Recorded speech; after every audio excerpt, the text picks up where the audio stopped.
So, attorney, magandang umaga, si Joel Siweng po ito. Good morning po. Good morning, Joel and Weng. Magandang umaga po sa ating mga kababayan. Kunin po namin ang inyong pananaw dito po sa panibagong impormasyong gumimbal kahapon sa Sambayanan. At ang si Senator Amy Marcos ay sinabing hayagang nagdodroga daw po ang kanyang kapatid at ang asawa nito si First Lady. Ano ba ang epekto nito sa takbo ng politika ngayon? Dito po itong panibagong impormasyon na ito, Attorney Cayosa. Malaki ang impact ng kanyang mga sinasabi considering the charged political atmosphere sa mga araw na ito.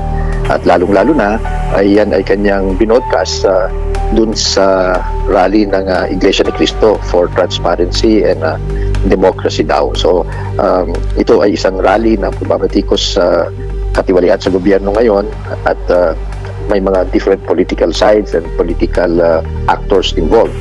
All the way up to the presidency. So yung venue, yung timing, at saka yung pinapanggalingan mismong kapatid at ng presidente, sister-in-law ng First Lady, masailan talaga. So meron political impact, except that it is a very general claim. Pagdarado ang general claim po siya, Attorney Cayosa. Sabi nga, parang yung probative value, yun ang palagi natin narinig kapag may mga allegations na ganito. Parang yung kay Zaldico, di ba? Dito sa isiniwalat ni Senator Amy, meron ba silang tinatawag na probative value? Pwede ba sa pag-umpisahan ng investigasyon laban sa presidente? Meron ba dapat tanggapan ng gobyerno na mag-commence o magpasimula po ng investigasyon, Attorney? Well, iba ko kasi yung probative value, which is a legal concept dun sa political impact. So yung sinabi sa rally, politikahan yan. Yung probative value naman, tama naman yung pansin ng marami na mababa ang probative value nito.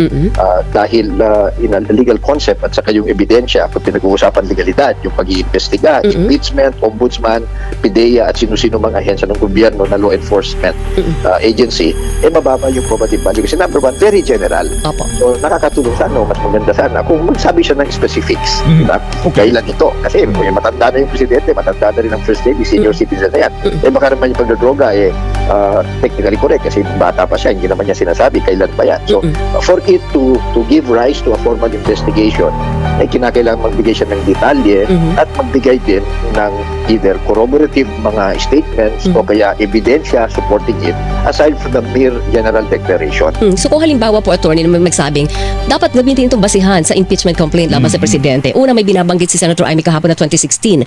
Pero alam ko sa impeachment, correct niyo po ako, tama ako, Attorney, ang basis, ang grounds para sa impeachment ay yung bagay na ginawa mo habang ikaw ay nasa isang impeachable position like president. Kung ang ginawa mo, halimbawa nagdroga ka o gumawa ka ng mali, bago ka naging presidente, hindi pwede maging sakop yun ng impeachment case.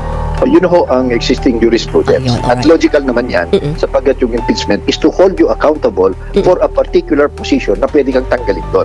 So kung ang gusto mong tanggalin siya bilang presidente, dapat ipakita mo na he has lost the trust and confidence, he has violated yung trust and confidence ng taong bayan sa kanya as a president. Okay. Ito lang, kanina sabi ni Weng, paulit-ulit na sumusulpot yung issue tungkol sa pagdodroga ni presidente. Sabi nga ni Weng, the president should meet this head-on. Ano ba ang tingin niyo dapat na postura ng palasyo dito, Attorney Cayosa? Kasi ang sinasabi ho ni Undersecretary Castro, 2021 pa meron ng cleared na siya. Meron ng negative result yung kanyang drug test. Pero ngayon, kapatid ang nagbibintang sa presidente, ano ba ang dapat na postura ng palasyo po dito?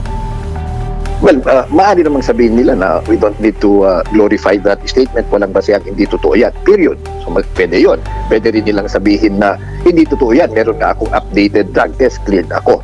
So, ito yung mga pwede nilang gawin na very particular at direkta. Pero tatanggapin ba ng tao yan?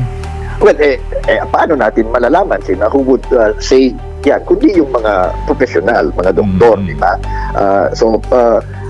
Pero yung i-demand mo naman na araw-araw, every year, kailangan magpa-drug test siya, that should be true for everybody else, which will be very inconvenient, diba? So for that demand to may basehan, dapat matindi rin yung ebidensya, hindi lang yung speech sa isang rally na sabi, nagdodroga yung aking kapatid. That would not also be sufficient.